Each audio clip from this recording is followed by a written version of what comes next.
ഫുട്ബോളിലെ ബെസ്റ്റ് കംബാക്കുകളുടെ ലിസ്റ്റിലേക്ക് ഒരു മത്സരം കൂടെ. ലാലിഗയിൽ അത്ലറ്റിക്കോക്കെതിരെ 70 മിനിറ്റിനുള്ളിൽ ബാഴ്സ വഴങ്ങിയത് 2 ഗോളുകളാണ്. ഈ മത്സരത്തിൽ തോൽവി സംഭവിച്ചാൽ നഷ്ടപ്പെടാൻ പോകുന്ന 3 പോയിന്റിന് പക്ഷേ ലാലിഗ കിരീടത്തോളം വിലയുണ്ടെന്ന് ആശാൻ ഫ്ലിക്കിന്റെ മണ്ടയിൽ തെളിയുകയും അത് തന്റെ പിള്ളേരിലേക്ക് എത്തിക്കുകയും ചെയ്തപ്പോഴേക്ക് 2 മിനിറ്റ് കൂടെ കഴിഞ്ഞിരുന്നു.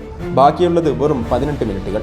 70 മിനിറ്റിൽ 2 ഗോളിന്റെ ലീഡിൽ വിജയം സ്വപ്നം കണ്ട് പോയിന്റ് ടേബിളിൽ മുന്നോട്ട് കയറുന്നതോർത്ത് ചിരിച്ച സിമിയോണിയുടെ അത്ലറ്റിക്കോ ഒന്ന് കണ്ണടച്ച് തുറന്നപ്പോഴേക്കും ലെവൻഡോവ്സ്കിയുടെയും ഫെറാൻ ടോറസിന്റെയും പേരിൽ ഓരോ ഗോളുകൾ. ജയിക്കുമെന്ന് ഉറപ്പിച്ച മത്സരം സമനിലയിലെങ്കിലും അവസാനിപ്പിക്കാമെന്ന് അത്ലറ്റിക്കോക്ക് തോന്നിയിട്ടുണ്ടാവാം. പക്ഷേ ഫ്ലിക്കിന്റെ ബാഴ്സ വിജയത്തിൽ കുറഞ്ഞതൊന്നും ഞങ്ങൾക്ക് വേണ്ട എന്ന മട്ടിലായിരുന്നു. അധിക സമയത്തിന്റെ 2-ാം മിനിറ്റിൽ യമാൽ ബാഴ്സയ്ക്ക് ലീഡ് നൽകുകയും 8-ാം മിനിറ്റിൽ ഫെറാൻ ടോറസ് തന്റെ 2-ാം ഗോൾ നേടുകയും ചെയ്തതോടെ 4 ഗോളിന്റെ ഭാരവുമായി തോറ്റുമടങ്ങുന്ന അത്ലറ്റിക്കോക്ക് കരച്ചിൽ സമ്മാനിച്ച് അസാധ്യമായൊരു കംബാക്ക് കൂടെ ചരിത്ര താളുകളിൽ ചേർത്ത് ബാഴ്സ ചിരിച്ചു.